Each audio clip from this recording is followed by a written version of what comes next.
Այսօր հակակոռուպցիոն դատարանում COVID-19 համաճարակի չարաշահումների գործով աննախադեպ իրավիճակ է եղել։ Դատարան են հրավիրել 38 վկաների, որոնք այդ ժամանակ գտնվել են բուժման մեջ եւ հարցաքննվել։ Ասել է, թե դատարանն այսօր հարցաքննել է միանգամից 38 պացիենտի, որոնցից յուրաքանչյուրի հարցաքննությունը տևել է մոտ 5 րոպե։ Ավելին, մեծ հասած տեղեկությունների համաձայն առաջիկա միջնորդություն է ներկայացվելու դատարան հրավիրել նաեւ որպես վկա եւ հարցաքննել աշխատանքի եւ սոցիալական հարցերի նախարար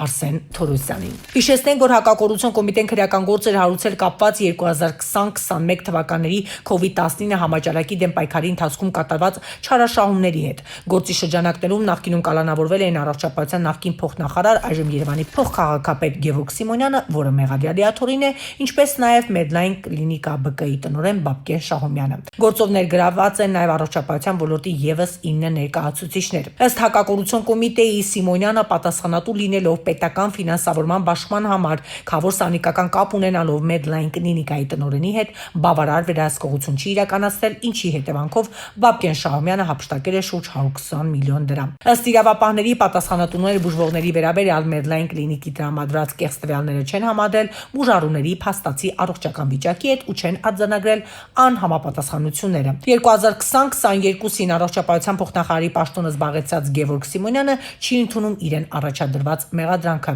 Այս գործով դատարան էր հրավիրվել նաև Հայաստանի Հանրապետության առողջապահության ներկայիս նախարար Անահիտ Ավանեսյանը եւ որպես վկա հարցաքննվել։ Գործը դատարանում շարունակվում է, վկաների հարցաքննության փուլն է։